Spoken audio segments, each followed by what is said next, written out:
اس لیے اللہ کی محبت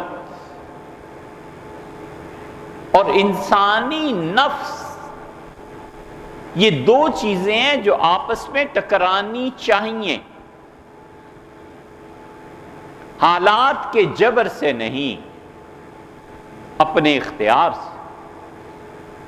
حالات کے جبر سے محبت الہیہ اور انسانی نفس جب آپس میں ٹکراتے ہیں اور ایٹم بم سے بڑا دھماکہ ہوتا ہے تو بھی نفع انسان کو پہنچتا ہے، وہ چاہتا ہے اس گناہ کو کر گزرے اور پوری تیاری اس گناہ کے لیے ہے، اور پیسہ بھی ہے اور مال بھی ہے اور حالات بھی ہیں، اور پورا پروگرام بن گیا اور ٹائم طے ہو گیا کہ اس گناہ کو کرنا ہے، اور اچانک فون آیا کہ فلاں کا انتقال ہو گیا، ساری خوشی غارت ہو جاتی ہے۔ یہ جبر ہے حالات کا، یہ جبر ہے ماحول کا کہ گناہ نہیں کر سکتا۔ یہاں پہنچ کے حالات کے جبر کا جب خدا کی معصیت سے ٹکراؤ پیدا ہوتا ہے تو یہ ٹکراؤ اس کو اللہ کا قرب دیتا ہے۔ نہ ہو حالات کا جبر، حالات بالکل ٹھیک ہو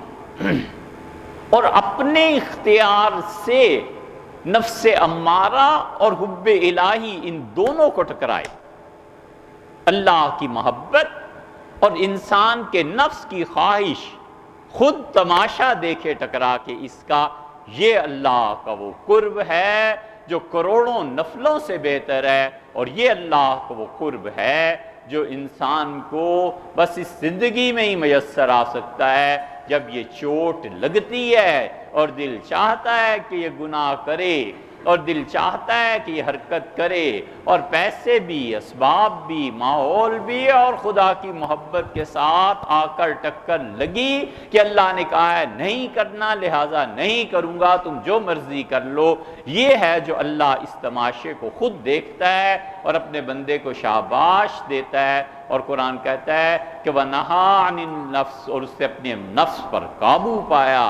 عن الہوا، اور اپنی خواہش پر عمل کرنے سے رک گیا۔ اللہ کہتا ہے فَإِنَّ الْجَنَّةَ هِيَ الْمَأْوَىٰ، ہم تمہیں اس کا ٹھکانہ جنت دیں گے، ہم تمہاری قدر کریں۔